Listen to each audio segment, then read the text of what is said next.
Think I have a favorite character? I don't know, guys.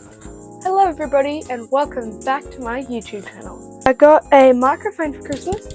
This is working. Hello. First video of 2025. It is the first day. It is New Year's Day. So, Happy New Year.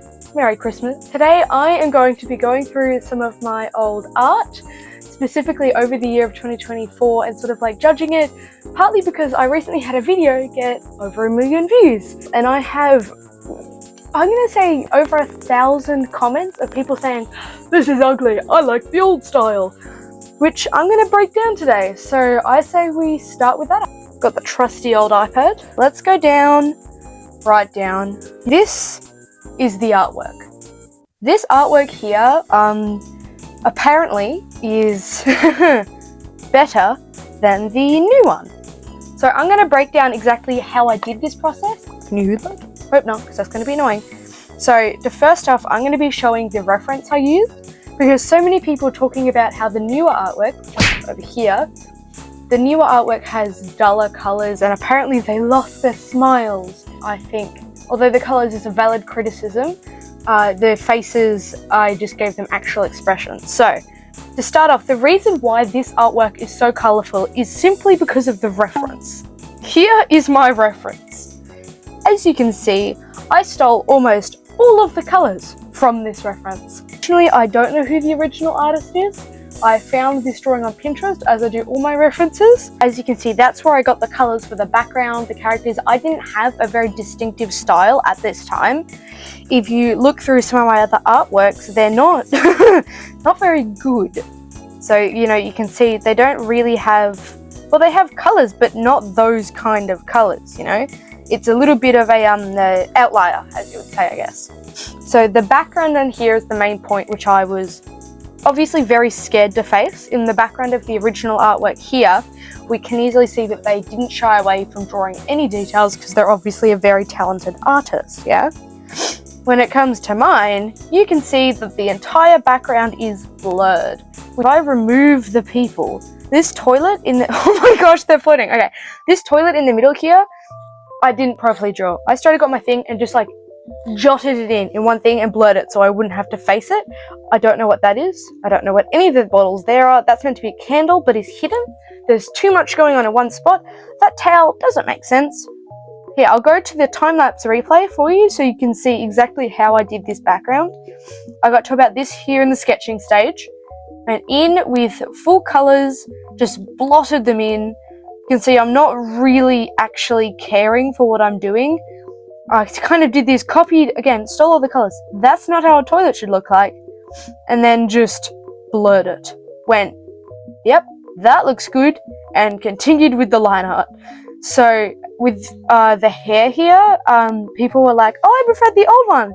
There is no perfection or aim for how I drew the hair here. This is entirely, like I said, stolen from the other artist. Okay, they have kind of layers of colours. As you can see, there's a darker patch here, a lighter bit here, the main colour through here. So when people are saying to me, "Oh, I like the old one," it feels like you shouldn't. Now on to the more recent one. This is the new artwork. I personally am a lot more confident in my art style now and didn't shy away from the little things. Some notable features are the rings around the top of the shower curtain. The bottle is something which I'm actually like weirdly proud of. Now I have thicker liner and a more confident sort of shading when it comes to the face. I've actually gotten a bit more extreme with this. This was the first artwork that I tested that out with. Again, when it comes to the faces, like I said, people were like, "Oh my gosh, they're not smiling anymore." But from my point of view, they're both just more focused. I will say, as a small criticism that I have for myself, is it doesn't really look like a mirror because I forgot to add the reflection of the tap just here. I do have the mirror image of the shoulder over here, but other than that, I feel like I maybe could have had some like reflections up here, even if I just sort of did that thing and then like lower the opacity. That kind of idea would sort of give it a bit more life. Even just that little detail there feels like it's more on purpose, you know, rub out the part that's there, That's a very loose idea, but that makes it feel more like a reflection on a mirror rather than this weird, what are they looking at kind of thing. The candle is now actually visible and not some small like yellowy blob on the windowsill. There's more identifiable objects of bottles, a little chest, books up here. I don't know what you need books for when you're in a bathroom, but you know, it makes more sense than blobs. It doesn't make sense to have a bottle and then brushes without a bowl full of hair dye and for their hands to not have dye on them. As someone who dyed my hair kind of recently, I've dyed my hair before, I don't use the brush, I get rubber gloves and put it on and do this, which is make more sense why you wouldn't need a bowl. I suppose you won't need a bowl if you use the brushes, but I feel like it's more likely if you have enough materials to have like the special hair dye brushes, you probably would have a bowl. So maybe if I just added one in like there, you know, maybe a bit of blue dye would be in it, you know, etc, etc. Like I said, this is the first artwork I ever did in the year. I think it was January 3rd. I like the character, I love the hair, I'm going to stick with that. I think the hair is so much fun, specifically this little like bouncy part up here is really fun and kind of brings like a fun silhouette to the character. The arm here feels a little bit off, and you can kind of see it's actually because it's squished and it doesn't look proportionally correct. The mug is on a slightly weird angle and her fingers are kind of just stumps. It's like her fingers have done this. Connection here to the shoulder isn't correct. No one's shoulder just like there should be a slight overlap there. Something along the lines of that. The nose, again, you can tell this is stylized. This is mainly from the reference. The reference only had a line for the nose. This is melon soup, specifically off Pinterest, which I'm sure many artists will know. The best place for references anytime will be Pinterest. Yeah, also maybe finish off the bottom so it feels a bit more complete. But yeah, I would say that's still a pretty good artwork. Be wary. Trigger warning, this one is for surgical scars and I guess moderate nudity, but not really, it's just like shirtless. This was a character who I decided to draw trans. I quite like it, I'm not entirely sure, well I like the flowers. I like about this much of this artwork, because this face, the side profile is really accurate. I really like the shape of the nose and the mouth, it feels very stylized. The flowers in the hair are very pretty.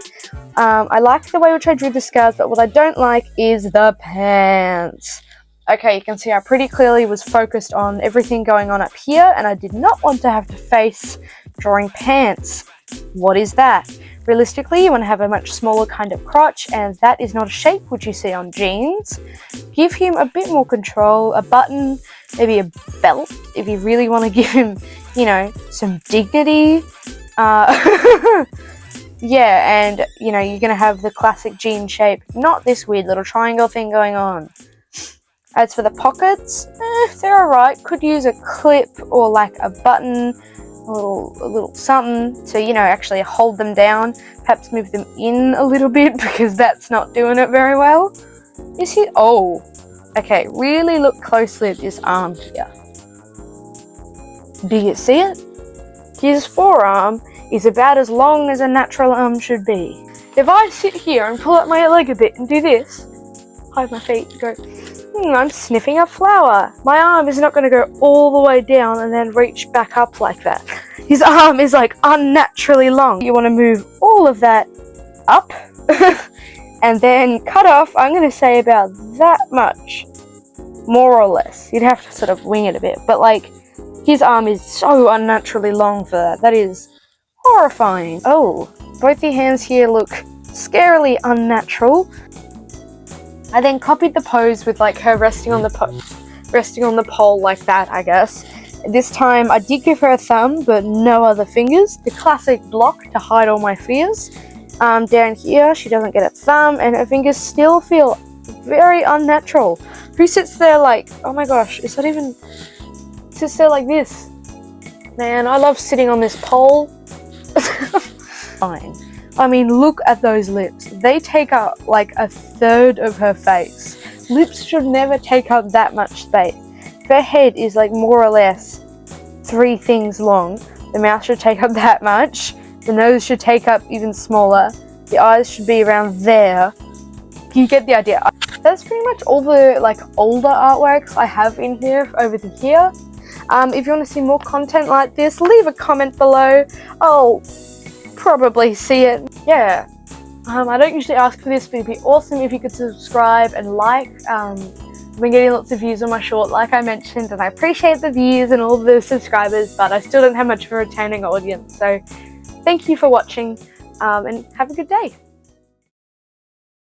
Listen, I've got to be clear.